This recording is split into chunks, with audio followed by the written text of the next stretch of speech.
Hello नमस्कार सभी साथियों। कक्षा 9वीं Braj course chapter Abraham Lincoln का पत्र अपने पुत्र के शिक्षक के नाम, इस पर हम पहुंच चुके हैं। यदि आपने अभी तक चैनल को सब्सक्राइब नहीं किया है तो सब्सक्राइब जरूर करें और अपने दोस्तों तक शेयर भी करें ताकि वो भी हमारे परिवार का हिस्सा बन सकें।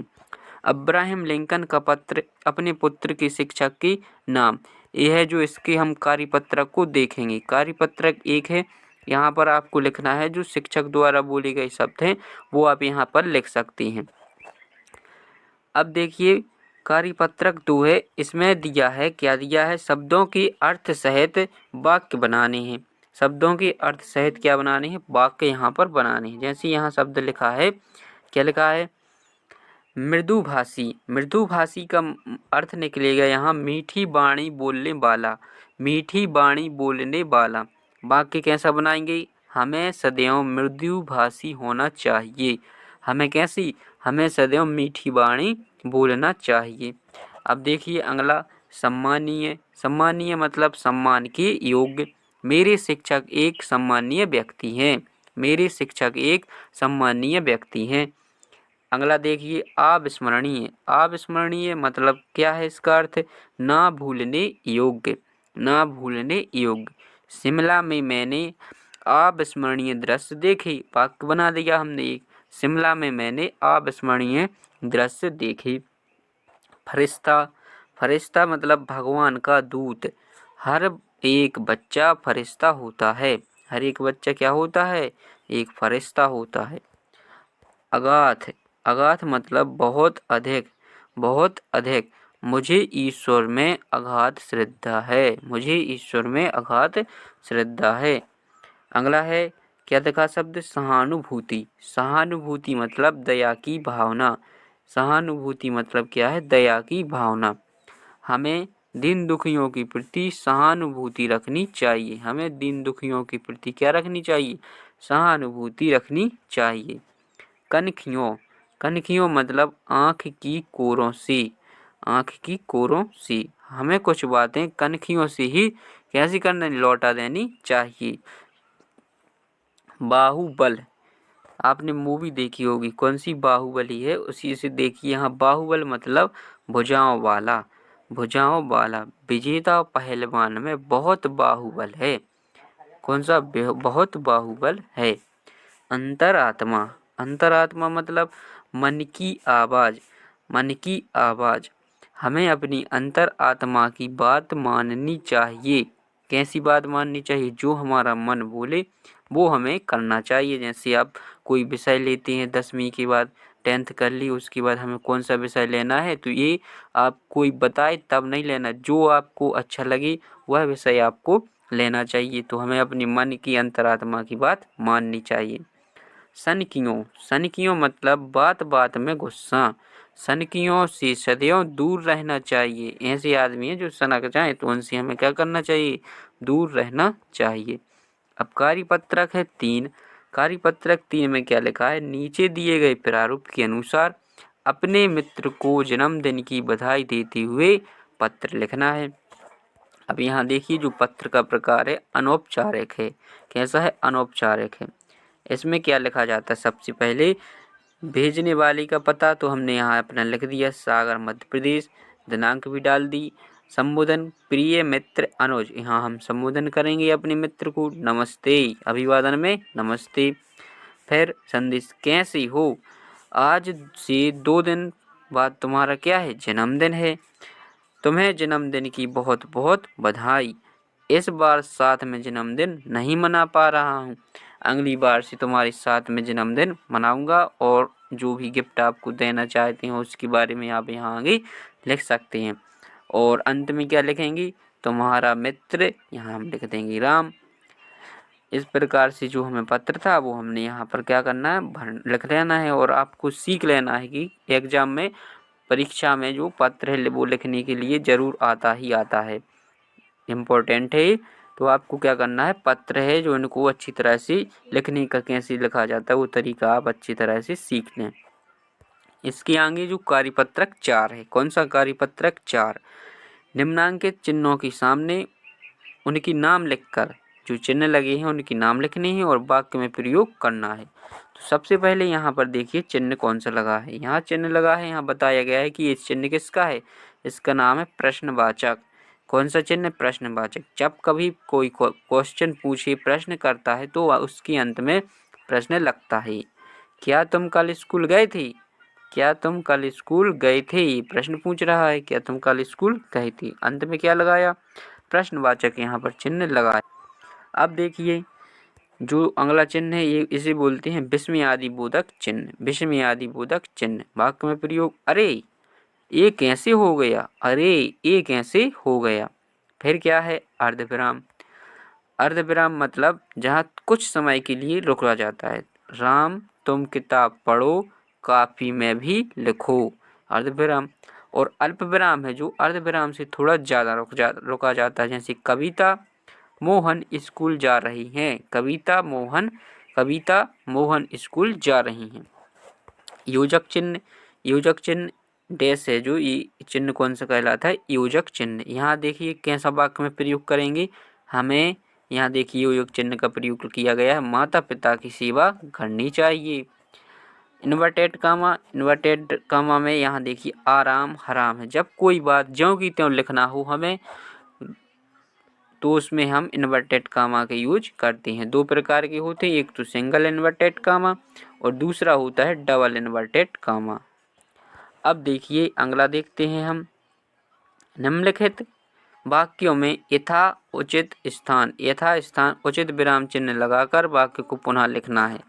यहाँ देखिए लिखा है क्या ये आपका कुत्ता है? चिन्ह लगाना, कौन सा चिन्ह आएगा? तो क्या ये आपका कुत्ता है? यहाँ हमने प्रश्नवाचक चिन्ह लगा दिया। प्रश्न पूछ रहा है वो, क्या ये आपका कुत्ता है? प्रश्नवाचक चिन्ह। अगला देखते अरे तुम जा रहे हो। यहाँ कौन कौन से चिन्ह लगाएंगे? अरे विस्मयादिबोधक चिन्ह। तुम जा रहे हो वाक्य पूरा हो गया तो हम पूर्ण विराम लगा देंगे। मेरी टोकरी में आम केले सेब आदि फल हैं।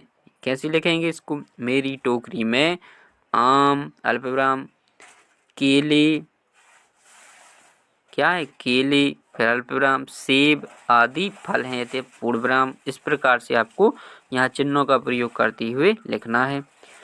उसे यह भी सिखाना धोखे से सफलता पाने में से असफल होना सम्मानीय है।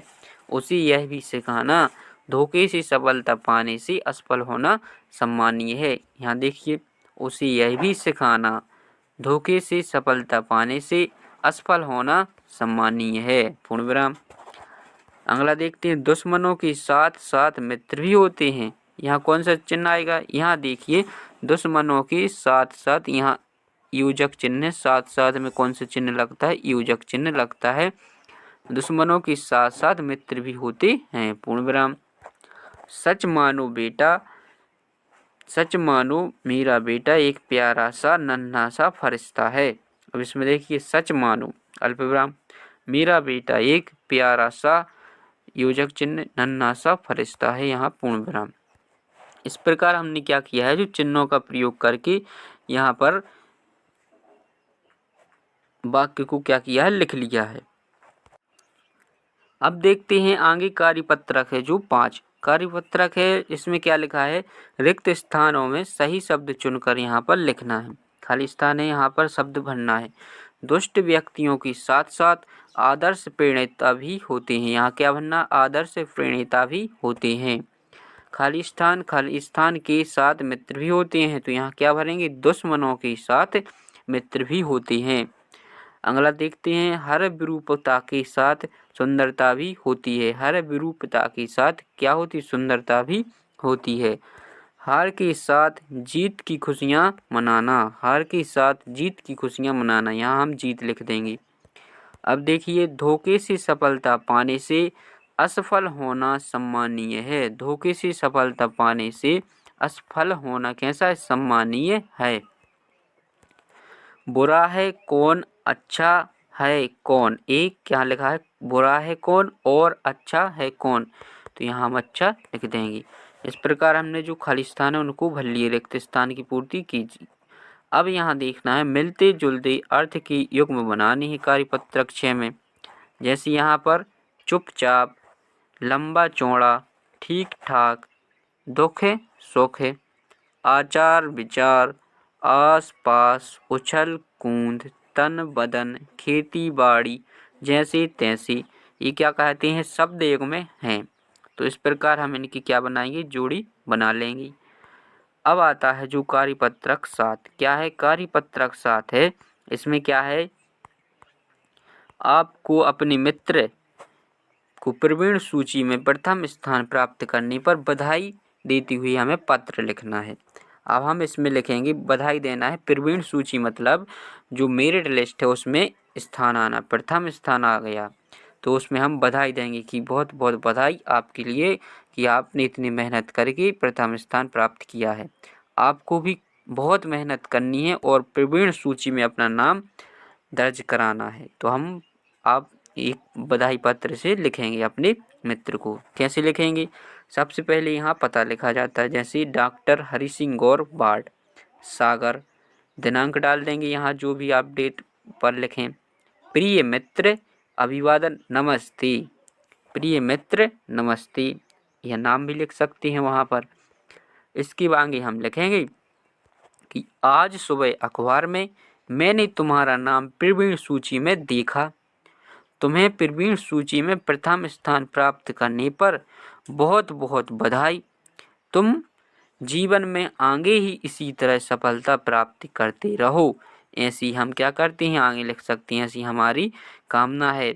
और अपने माता पिता को चरण स्पर्श, इस प्रकार आप लिख सकते हैं और ख़त्म कर सकते हैं। नीचे लिखेंगे क्या, तुम्हारा मित्र, यहाँ जो भी मित्र है उसका हम यहाँ पर नाम लिख देंगे, जो भी नाम हो।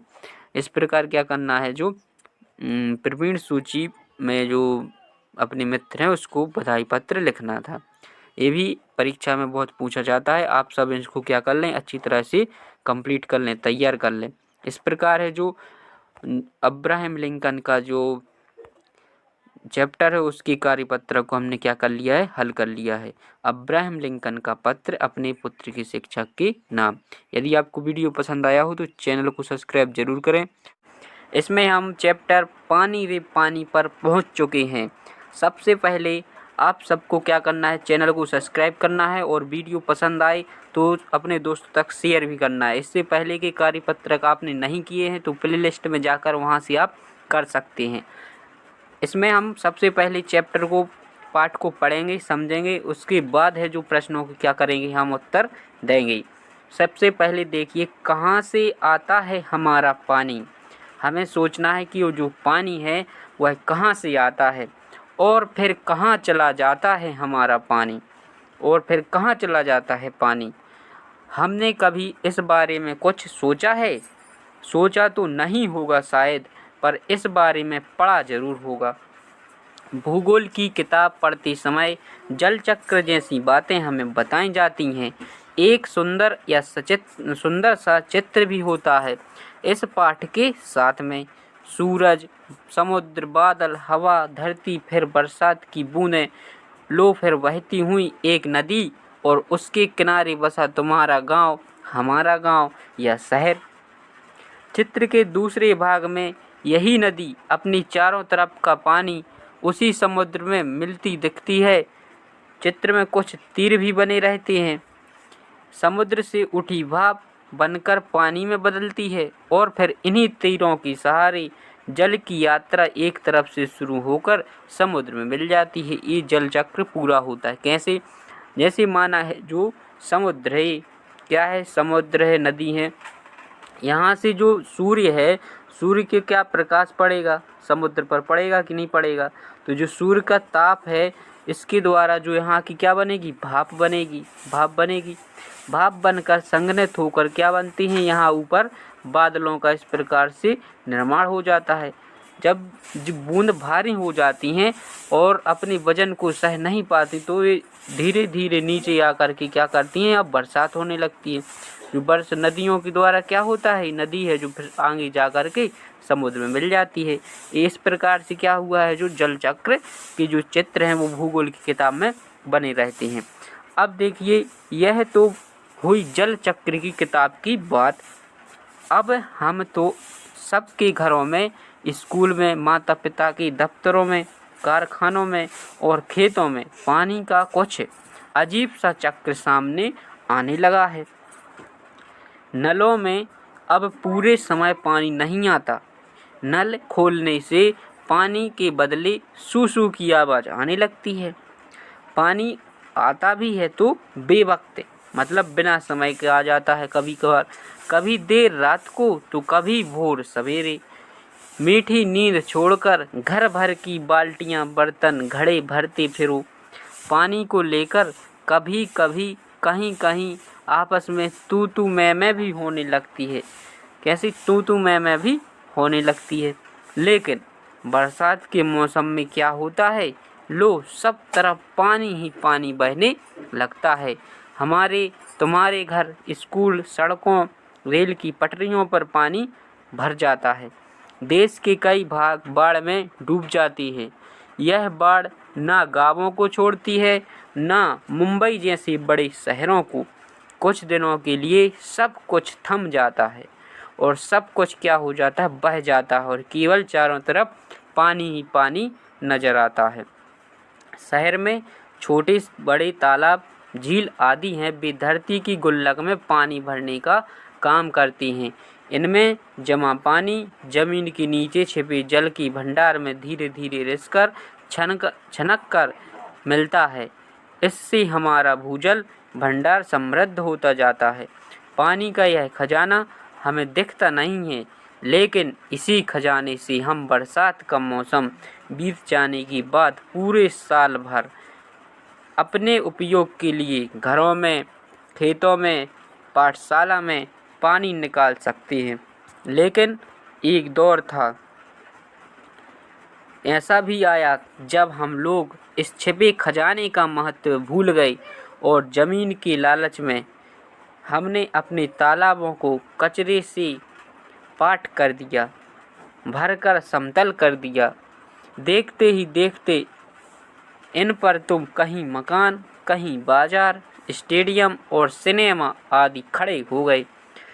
इस बड़ी गलती की सज़ा हम सबको मिल रही है। इस बड़ी गलती की सज़ा है जो हम सबको मिल रही है। गर्मी के दिनों में नल सूख गए, हमारे नल सूख जाते हैं और बरसात के दिनों में हमारी बस्तियां डूबने लगती हैं। इसलिए यदि हमें अकाल और बाढ़ से बचना है तो अपने आसपास के जल स्रोतों की, तालाबों की, नदियों की रखवाली अच्छे ढंग से करनी पड़ेगी। जल चक्र हम ठीक से समझें। जब बरसात हो तो उसे थाम लें, मतलब पानी को क्या करें, संरक्षित करें, बचा कर के रखें, बर्बाद ना करें। और जब बरसात हो तो हमें क्या करना है, संरक्षित करना, जैसे सोख पेट गड्ढा बना दें। अपना भूजल भंडार क्या करना है, सुरक्षित करना है और अपनी गुल्लक भरते रहें, तभी हमें ज़रूरत के समय पानी की कोई कमी नहीं आएगी। यदि हमने जल चक्र का ठीक उपयोग किया तो हम पानी के चक्कर में फंसते चले जाएंगे। जल चक्र का ठीक उपयोग नहीं किया यदि हमने, तो पानी के जल चक्र में हम क्या हो जाएंगे, फंसते चले जाएंगे। इस प्रकार है जो पानी रे पानी जो पाठ है उसको हमने पढ़ा। अब देखिए कार्यपत्रक है, जो यहाँ पर क्या लिखा है, शिक्षक द्वारा बोले गए शब्द। यहाँ जो आपको टीचर बताए तो वो शब्द यहाँ पर लिख लेने हैं। कार्यपत्रक 2, इसमें क्या लिखा है, कोष्टक में दिए गए शब्दों को उनकी अर्थानुसार रिक्त स्थानों में लिखना है। कोष्टक में जो शब्द दिए जाएं उनको क्या करना है, उनके अर्थ के अनुसार रिक्त स्थानों में भरना है। जैसे यहाँ लिखा है सूरज का तेज, सूरज का यहाँ कौन सा शब्द आएगा, तेज, या नीचे जाके नीचे नुक्ता लगा है वो वाला आएगा। तो यहाँ सूरज का तेज नुक्ता वाला आएगा, चारों ओर बिखरा हुआ है। अब यहाँ देखिए गीता खेल में बहुत, यहाँ बिना नुक्ता वाला तेज है, गीता खेल में बहुत तेज है। छत में चढ़ने के लिए जीना चाहिए, क्या है यहाँ पर, नुक्ता वाला आएगा जीना। वह तो अपने बच्चों के लिए जीना चाहती है। तीसरा, उसने वह पुस्तक नीचे वाले खाना या नुक्ता वाला खाना, तो यहाँ नुक्ता वाला आएगा खाना में रखी है। अब नीचे क्या है, उसने अभी तक खाना नहीं खाया। उसने अभी तक क्या खाना नहीं खाया। चौथा है, इस किले का राज, कौन सा नुक्ता वाला भरा जाएगा यहाँ पर, इस किले का राज कोई नहीं जानता। अगला है, अंग्रेजों ने भारत में 400 साल क्या किया, राज किया। 400 साल क्या किया, राज किया। पूरे कमरों को गुब्बारे से सजा दो। बिना नुक्ता वाला है जो यहाँ पर वो भरा जाएगा। और चोर को 2 महीने की क्या मिली, सजा मिली। नुक्ता वाला सजा जा। आजकल जमाना बहुत खराब है। नुक्ता वाला जमाना है वो भरा जाएगा। और माँ दही जमाना भूल गई। माँ है जो दही जमाना भूल गई। घास में सांप फन बैठाए बैठा है। घास में सांप है जो फन फैलाए बैठा है। यहाँ नुक्ता वाला फन आएगा, फैलाए बैठा है। और जादूगर है जो अपने फन में माहिर है। जादूगर है जो अपने फन में माहिर है। इस प्रकार हमने जो कार्यपत्रक 1 है इसको हमें भरना है। अब देखिए कार्यपत्रक 3 में क्या है, पानी के महत्व पर अनुच्छेद लिखना है। यहाँ आप भी अपने अनुसार लिखते हैं कि पानी का हमारे जीवन में क्या महत्व है, वो हम यहाँ लिखेंगे। जैसे हमने क्या लिखा है, जल के बिना कोई भी पेड़ पौधे विकसित नहीं हो सकते और वह क्या होंगे, मुरझा जाते हैं, सूख जाते हैं। मनुष्य को जीवित रहने के लिए पेड़ पौधों का जीवित रहना उतना ही आवश्यक है। यदि पेड़ पौधे नहीं रहेंगे तो हम भी जीवित नहीं रह सकते। खेत में ऐसी कई सारी फसलें हैं जो पानी के द्वारा ही संभव हो जाती हैं, जैसे गेहूँ, मक्का, चावल, सोयाबीन, धान, चना, सरसों जी का है पानी के द्वारा ही संभव है। जल का हमारे मानव जीवन में इस प्रकार महत्वपूर्ण स्थान है। जल के बिना हम कुछ भी नहीं कर सकते या जीवन हमारा संभव नहीं है। ये हमने क्या लिखा है, जल का महत्व बताया है। इसके आगे है जो कार्यपत्रक 5। कार्यपत्रक 5 में क्या दिया है, पर्यायवाची। पर्यायवाची क्या कहलाते हैं, अब आप बताइए। जब कई शब्दों से एक ही अर्थ की प्राप्ति हो, मतलब एक शब्द से अलग अलग शब्द से एक ही शब्द की क्या हो, एक ही अर्थ वाले शब्द की प्राप्ति है, तो उन्हें क्या बोलते हैं, पर्यायवाची शब्द बोलते हैं। अब यहाँ लिखा है जैसे कि बादल का दिया है। बादल को क्या बोलते हैं, मेघ। मेघ मतलब बादल। घनघोर वर्षा हो रही है, घन मतलब क्या होती हैं, बादल। जलधर, जल को धारण करने वाले जलधर कहलाते हैं। नीरद, नीरद मतलब भी बादल कहलाते हैं। कौन, जलद हैं जो, इनको भी क्या बोला जाता है, बादलों को जलद कहा जाता है। इस प्रकार है जो 3 पर्यायवाची हमें लिखना है। देखिए पहले जल का, जल को क्या बोलती है, नीर। और पानी, बारी, अमृत। अमृत हमने यहाँ पर 4 पर्यायवाची लिख दिए। नीर, पानी, बारी और अमृत, ये जल की पर्यायवाची हैं। बादल के ऊपर ही लिखे थे, मेघ, जलधर, घन और नीरद, ये बादल की हो गए। अब देखिए भोर। भोर मतलब क्या होता है, सवेरा, सुबह का जो समय है वो उसे बोलते हैं प्रभात या प्रातः, सूर्योदय। ये भोर के पर्यायवाची हो जाएंगे। सूर्य, सूर्य को सभी जानते हैं। सूर्य है जो, इसका पर्यायवाची क्या हो जाएगा, रवि। सूर्य का पर्यायवाची क्या हो जाएगा, रवि। भास्कर और दिनकर। सूर्य के पर्यायवाची रवि, भास्कर और दिनकर। समुद्र, समुद्र। जलधि, जलधि। सागर, समुद्र को क्या बोला जाता है, सागर। नीर निधि, नीर निधि। हवा, हवा की पर्यायवाची में क्या आएगा, वायु। हवा बोला जाता है वायु को। समीर, पवन। नदी, नदी के पर्यायवाची में तरनी, सरिता और तटनी। नदी की पर्यायवाची में क्या आएगा, तरनी, सरिता और तटनी। बरसात, बरसात चौमासा। बरसात को क्या पर्यायवाची है, चौमासा। बारिश और वर्षा ऋतु। चौमासा, बारिश और वर्षा ऋतु। इस प्रकार हमने जो कार्यपत्रक कौन सा है 5, ये भी हमने पूरा कर लिया। कार्यपत्रक 6 है। 6 में क्या करना है? 6 में देखिए यहाँ पर विलोम शब्द है। जिस शब्द से किसी दूसरे मतलब विशिष्ट शब्द का उल्टा अर्थ निकले उसे क्या बोलते हैं? विलोम शब्द कहते हैं। जैसे अंधकार, अंधकार और प्रकाश, ये कैसे है? विलोम है। अज्ञान और ज्ञान एक दूसरे के ऐसे उल्टे शब्द हैं, तो उनके अर्थ जब उल्टे निकलने लगे तो वो विलोम शब्द कहलाते हैं। जैसे दिन रात, दिन अलग होता, रात अलग होती।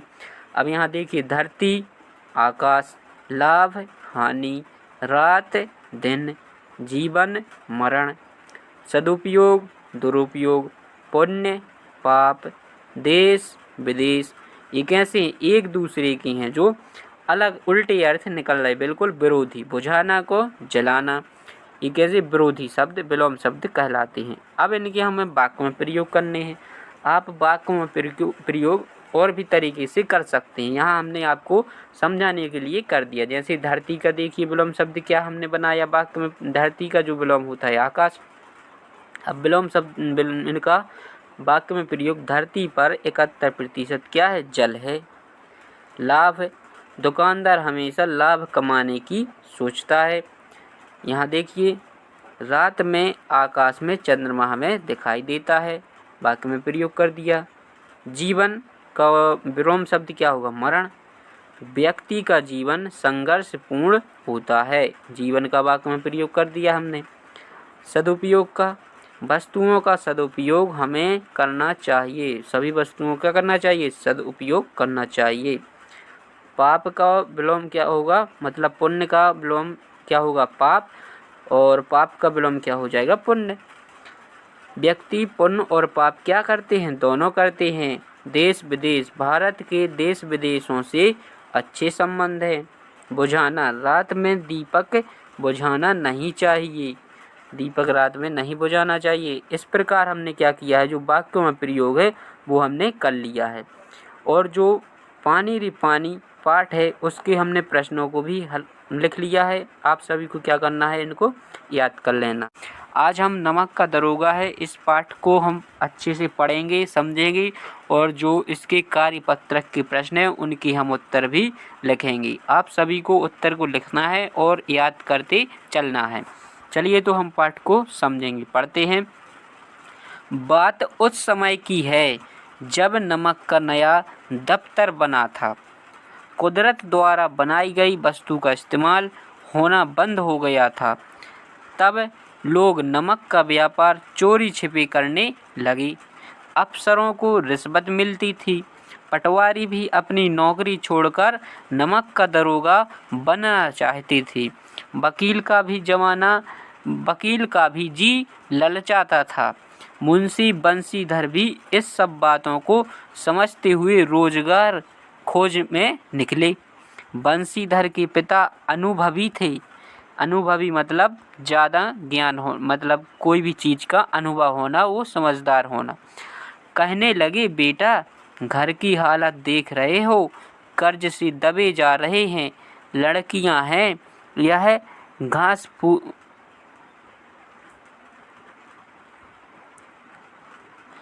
घास फूस की तरह बढ़ती जाती हैं। मैं तो सूखे पेड़ की तरह हो गया हूँ, पता नहीं कब गिर पड़ूँ। अब तुम ही घर के मुखिया हो, नौकरी के पद की ओर ध्यान मत देना, यह तो पीर का मजार है। नज़र चढ़ाओ और चादर पर रखनी चाहिए, नज़र चढ़ावे और चादर पर रखनी चाहिए। ऐसा काम देखना जिसमें ऊपर की आमदनी हो। महीने में तो तनख्वाह मिलती है, वह तो पूर्णमासी चांद के समान है। क्या बोल रहे हैं? महीने में तो तनख्वाह मिलती है और वह किसके समान है? पूर्णमासी के चांद के समान है, क्योंकि जो पूर्णिमा का चांद है वो पूरा एक बार ही दिखता है महीने में। और जो क्या है एक दिन दिखता है और घटते घटते समाप्त हो जाता है, जिससे प्यास बुझती है और बरकत होती है। इस सब बातों की गांठ बांध लो, ऐसा उन्होंने कहा। अब किस्मत से बंसीधर को नमक के दरोगे की नौकरी मिल गई। बंसीधर को किसकी नौकरी मिल गई? नमक के दरोगा की नौकरी मिल गई। जाड़े की रात थी, मतलब ठंडों का समय था, ठंड की रात। नमक के सिपाही चौकीदार नशे में क्या थी? मस्त थे। बंसीधर को यहाँ आए थोड़ा ही समय हुआ था। बंसीधर ने अपनी साख बना ली थी। कुछ ही क्षणों में नदी के बहाव की तरह गाड़ियों का शोर सुनाई दिया। सब उठ खड़े हुए। जरूर कोई गड़बड़ है। जल्दी से वर्दी पहनी, तमंचा जेब में रखा और घोड़े पर बैठ पुल के पास जा पहुँचे। बंसीधर ने पूछा, किसकी गाड़ियाँ हैं? पंडित अलोपीदीन की। क्या बोला? पंडित अलोपीदीन की। कौन है अलोपीदीन? दातागंज के जाने माने जमींदार, लाखों रुपए का लेन देन करते हैं। अच्छा, गाड़ी में नमक के बोरे थे। क्या थे? गाड़ी में नमक के बोरे थे। कुछ गाड़ीवान अलोपीदीन के पास गए और बोले, महाराज, दरोगा ने गाड़ियां रोक दी हैं, आपको बुला रहे हैं। पंडित जी बोले, स्वर्ग में भी लक्ष्मी का ही राज है। न्याय और नीति सब लक्ष्मी के खिलौने हैं। अलोपीदीन ने नए नमक के दरोगा बंसीधर से कहा, बाबूजी कहिए, हमसे कौन सी भूल हो गई कि आपने हमारी गाड़ियां रोक दी? बंसीधर सख्ती से बोले, यह सरकार का हुक्म है। बंसीधर ईमान था। बंसीधर कैसा था? ईमानदार था। कड़कड़ा कर बोली, कैसे? मैं नमक हराम नहीं हूँ। बंसीधर कैसा बोला? कड़कड़ा कर बोला, मैं नमक हराम नहीं हूँ जो अपना ईमान बेचते रहते हैं। मैं कायदे कानून के हिसाब से चलता हूँ। जमादार बदलू से। जी हुजूर, इन्हें गिरफ्तार कर लो। पंडित जी ने 40,000 की पेशकश कर दी। कितने की? 40,000 की। लेकिन बंसीधर नहीं पहुँचे। बदलू से, इन्हें हिरासत में ले लो। अलोपीदीन हथकड़ियाँ लगाते ही बेहोश होकर गिर गए। सुबह होते ही गांव में खबर फैल गई। सब टीका टिप्पणी करने लगे, जिससे दूध में पानी मिलाकर बेचने वाली दूधिया, जाली दस्तावेज बनाने वाले सेठ, साहूकार, अलोपीदीन सिर झुकाए अदालत की ओर चल दिए। अलोपीदीन साम दाम दंड भेद नीति सब में माहिर थे। मुकदमा शुरू हुआ, बहस हुई, लेकिन जज साहब ने उन्हें बाइज्जत बरी कर दिया। जज साहब ने कहा, पंडित अलोपीदीन पर लगाए गए आरोप झूठे और भ्रम में डालने वाले हैं। फैसला सुनकर वकील उछल पड़े। ऐसा जज ने फैसला सुनाया तो वकील क्या हुए? उछल पड़े। बंसीधर को आज एहसास हुआ कि संसार में न्याय ईमानदारी सब ढोंग है। बंसीधर के घर पहुंचते ही बूढ़े मुंशी बोले, जी चाहता है तुम्हारा और अपना सिर फोड़ लूं। माँ बाप को बड़ा दुख हुआ। उनकी जगन्नाथ और रामेश्वर की यात्रा मिट्टी में मिल गई। कुछ दिन बीत गए। सांझ के समय बूढ़े मुंशी जी बैठे आराम राम की यहाँ पर माला जप रहे थे। उसी समय उनके दरवाजे पर रथ रुका। हरे और गुलाबी पर्दे, सुंदर बैल, गर्दन में नीले धागे, सींग पीतल से जड़े हुए और कई नौकर लाठियां कंधों पर रखे हुए थे। गुरु मुंशी देखते ही दौड़े। बोले, पंडित जी, हमारा सौभाग्य है जो आप मेरे घर आए। मैं आपको क्या मुँह दिखाऊं? मुँह पर कालिक लगी हुई है, लड़का निकम्मा है। आलोपी दीन ने बंसीधर से कहा, दरोगा जी, इसे खुशामद मत समझिए। उस रात अधिकार बल से मुझे अपनी हिरासत में लिया था, किंतु आज मैं अपनी मर्जी से आया हूँ। बंसीधर समझ गए कि वह मुझे लज्जित करने आया होगा। बंसीधर बोले, यह आपकी उदारता है। मुझसे गलती हुई, उसे माफ़ कीजिए। मैं सत्य, ईमानदारी और धर्म में जकड़ा हुआ था। आलोपी दीन ने एक मोहर लगा हुआ क्या दस्तावेज निकाला और उसे बंसीधर के सामने रखकर बोले, इस पद को स्वीकार कीजिए और हस्ताक्षर कीजिए। दस्तावेज निकाला और उन्होंने क्या बोला, इस पद को स्वीकार कीजिए और हस्ताक्षर कीजिए। जब तक हस्ताक्षर नहीं करेंगे मैं आपके घर से नहीं जाऊंगा। पंडित जी ने अपनी सारी जायदाद की देखभाल के लिए उन्हें हमेशा के लिए नियुक्त कर दिया। आलोपी दीन ने कलमदान से कलम निकाली और हस्ताक्षर करने को कहा। पंडित जी बोले, ईश्वर तुम्हें हमेशा वही नदी के किनारे वाला, गुस्सैल, धर्म की रक्षा करने वाला और कठोर दरोगा बनाए रखे। कांपते हाथों से उनके कागज पर हस्ताक्षर किए। आलोपी दीन ने खुशी से बंसीधर को गले लगा लिया। इस प्रकार है जो नमक का दरोगा है, वह पाठ किसने लिखा था? प्रेमचंद ने। जो इसके लेखक कौन है? प्रेमचंद। अब देखिए यहाँ पर इसके जो कार्यपत्रक है,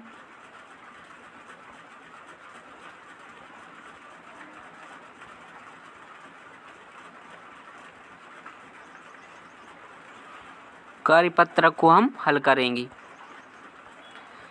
पहला कार्यपत्रक क्या है? इसमें शिक्षक द्वारा बोले गए शब्दों को लिखना है। यहाँ पर जो हमने लिखा, जैसे व्यापार, बंसीधर, तनख्वाह, ये आप यहाँ कुछ अलग भी लिख सकते हैं। जो आपको शिक्षक या टीचर बताएं वो आपको यहाँ पर लिख लेना है। अब देखिए जो कार्यपत्रक 2 है, इसमें क्या करना है? रेखांकित वाक्यांशों के स्थान पर उचित मुहावरों का प्रयोग करके वाक्य को पुनः लिखना है। उचित मुहावरों का प्रयोग करके वाक्य को क्या करना है? फिर से यहाँ पर लिखना है। जैसे यहाँ वाक्य दिया है, मैंने रिया से घड़ी मांगी तो उसने ऐन मौके पर मना कर दिया। अब हम यहाँ इसको वाक्य में प्रयोग करके कैसे लिखेंगे? ये लिखेंगे मुहावरे, जैसे अंगूठा दिखाना, अपने पैर पर कुल्हाड़ी मारना, अगर मगर करना, आँखों में धूल झोंकना। तो हम यहाँ जो यहाँ लाइन दी है इस पर हम क्या लिखेंगे? जब मैंने रिया से घड़ी तो उसने अंगूठा दिखा दिया। क्या कर दिया? अंगूठा दिखा दिया। यहाँ जो अंडरलाइन वाला है ये अपन यहाँ हटा देंगे और यहाँ मुहावरा क्या है? अंगूठा दिखाना, मतलब मना कर देना, ये अर्थ निकलता है मुहावरे का। अगला देखते हैं, तुम समझदार बनो, साधारण बात को बड़ा चढ़ाकर कहना अच्छा नहीं है। इसमें क्या है? मुहावरे का प्रयोग करेंगे। हम यहाँ लिखेंगे, तुम समझदार बनो, साधारण तिल का ताड़ बनाना अच्छा नहीं है। जितनी में ये क्या है? अंडरलाइन है, लाइन खींची है, इसको हम हटा देंगे और जो सही मुहावरा है हम उसको वहाँ पर लिख देंगे। जैसे तुम समझदार बनो, साधारण तिल का ताड़ बनाना अच्छा नहीं। अगला देखिए तीसरा, यहाँ देखिए, हमारी अध्यापिका बिना सोचे समझे किसी पर भी विश्वास कर लेती हैं। इसका हम मुहावरे में प्रयोग जैसे कैसे करेंगे? हमारी अध्यापिका आँख मूंद कर विश्वास कर लेती हैं। क्या कर लेती हैं? आँख मूंद कर विश्वास कर लेती हैं। अब देखिए कार्यपत्रक है जो 3, इसमें क्या करना है? निम्नलिखित पंक्तियों को ध्यान से पढ़िए और नीचे दिए गए प्रश्नों के उत्तर लिखना है। जैसे यहाँ हम पहले गद्यांश को पढ़ेंगे और फिर प्रश्नों को लिखेंगे। नौकरी में ओहदे की ओर ध्यान मत देना, यह तो पीर का मजार है। नज़र चादर और चढ़ावे पर रखनी चाहिए। ऐसा काम ढूंढना जहाँ कुछ ऊपरी आय हो। मासिक वेतन तो पूर्णमासी का चांद है जो एक दिन दिखाई देता है और घटते घटते लुप्त हो जाता है। ऊपरी आय बहता हुआ क्या है? स्रोत है जिसमें सदियों प्यास बुझती है। वेतन मनुष्य देता है, इसी से उसमें वृद्धि होती है। ऊपरी आमदनी ईश्वर देता है, इसी से उसकी बरकत होती है। तुम स्वयं विद्वान हो, अब तुम्हें क्या समझाऊं। अब ये जो गद्यांश है उसको हमने पंक्तियों को पढ़ा। अब इसकी जो प्रश्न उनको उत्तर हमें देना है। जैसे पहला प्रश्न है, मासिक वेतन को पूर्णमासी का चांद क्यों कहा गया है? क्यों कहा गया है? क्योंकि मासिक वेतन है जो महीने के एक बार मिलता है, महीने की एक बार मिलता है। अगला देखिए, अगला प्रश्न है, क्या आप एक पिता के इस वक्तव्य से क्या सहमत हैं? जो पिता ने बोला था कि जो ऊपरी कमाई है उस पर ध्यान देना, जो आय है वो कैसी है? ऊपरी पूर्णमासी का क्या है? पूर्णमासी है, मासिक वेतन होता है जो कैसा? पूर्णमासी का चांद होता है जो एक दिन में एक दिन दिखाई देता है और घटती घटती लुप्त हो जाता है। तो ये ऐसा उसके पिता ने बोला था। तो क्या इस वक्तव्य से आप सहमत हैं? तो इसमें क्या लिखेंगे? हम इनसे सहमत नहीं हैं, क्योंकि हमें क्या इनके वक्तव्य से हम सहमत नहीं हैं। अब जो प्रश्न तीसरा है वो लिखेंगे, क्या लिखा है? ओहदा, निगाह, पीर का मजार, आमदनी, बरकत शब्दों का हमें अर्थ बताना है। ओहदा, ओहदा मतलब क्या होता है? पद। कोई भी चीज़ है, पद है, उसे हम ओहदा बोलते हैं। निगाह है मतलब नज़र, किसी पर हम नज़र रखें, निगाहें जमाए हुए हैं, निगाह मतलब नज़र। पीर का मजार, पीर का मजार मतलब होता है महत्व का स्थान, महत्व का स्थान। आमदनी, आमदनी मतलब कमाई, आमदनी क्या है? आमदनी का अर्थ है कमाई। बरकत, बरकत मतलब वृद्धि, यहाँ बरकत का अर्थ निकलेगा वृद्धि। क्या निकलेगा? वृद्धि। अब देखिए कार्यपत्रक 4। कार्यपत्रक 4 में क्या करना है हमें? विभिन्न चारित्रिक विशेषताओं पर वाक्य बनाकर लिखिए।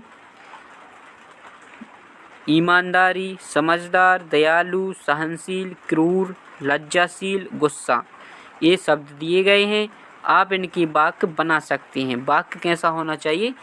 सही होना चाहिए, लेकिन कोई भी यहाँ पर आप वाक्य बना सकते हैं। जैसे हमने बनाया ईमानदारी, वह अपनी ईमानदारी के लिए प्रसिद्ध है। समझदार, समझदार व्यक्ति के लिए इशारा काफ़ी होता है, हमने वाक्य बना दिया यहाँ पर। दयालु, हमें पशु पक्षियों के प्रति दयालुतापूर्वक व्यवहार करना चाहिए। सहनशील, व्यक्ति के सहनशील की एक सीमा होती है, व्यक्ति के सहनशील की एक सीमा होती है।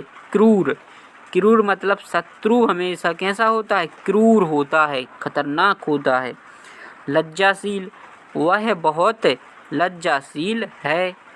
गुस्सा, तुम्हें तो बहुत गुस्सा आता है। इस प्रकार हमने क्या किया है? जो कार्यपत्रक 4 है इसमें वाक्य बनाने थे, वाक्य बनाकर यहाँ लिखना था, तो हमने यहाँ लिख दिए। अब देखिए यहाँ पर क्या लिखा है कार्यपत्रक 5 में। नीचे दिए गए पाठ के किसी अनुच्छेद को पढ़कर उसमें आए पात्रों के बीच हुई बातचीत को संवाद के रूप में लिखना है। जैसे यहाँ पर समझाया गया है कि दो मित्रों के बीच संवाद कैसी। अमर बोल रहा है, अरे श्याम, तुम बहुत दिनों से दिखाई नहीं दिए, कहाँ थे? अमर ने बोला। अब श्याम बोल रहा है, मैं अपने माता पिता के साथ डलहौजी गया था। कहाँ गया था श्याम? डलहौजी गया था। अमर बोलता है, डलहौजी? अरे वहाँ तो पहाड़ ही पहाड़ हैं। अब श्याम बोलता है, श्याम, तुमने ठीक ही सुना है, वह पर्वतीय इलाका है। इस प्रकार है जो आप किसी भी पाठ की यहाँ पर संवाद लेखन करना है। ये काम आपको खुद करना है, बिल्कुल आप कर सकते हैं। कोई भी जहाँ पर क्या हो, संवाद हो, दो मित्रों के बीच या दो पात्रों के बीच क्या हो रही हो, बातचीत हो रही हो, तो वो यहाँ पर आपको लिखना है। ये आप स्वयं करेंगे। अगला देखिए कार्यपत्रक 6, इसमें क्या करना है? अपने माताजी और पिताजी की क्या करनी है, विशेषताओं को यहाँ पर लिखना है।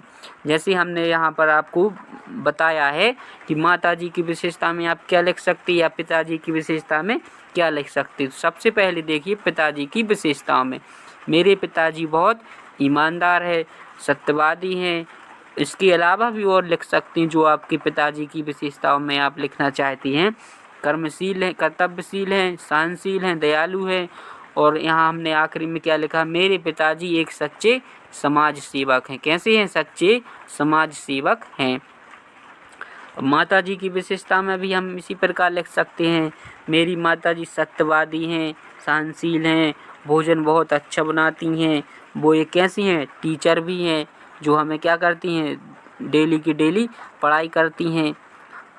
मेरी माँ एक रूढ़िवादी विचारधारा में विश्वास नहीं रखती। रूढ़िवादी विचारधारा मतलब जो पहले से चली आ रही हैं रीति रिवाज है उनमें विश्वास नहीं रखती हैं। तो इस प्रकार है जो हमने क्या कर लिया है, इसके कार्यपत्रक को पूरा कर लिया है। यदि आपको वीडियो पसंद आया हो तो चैनल को सब्सक्राइब जरूर करें और अपने दोस्तों को शेयर भी करें ताकि वो भी हमारे परिवार के साथ जुड़ सकें। इसके आगे हम अगले वीडियो में हल करेंगे।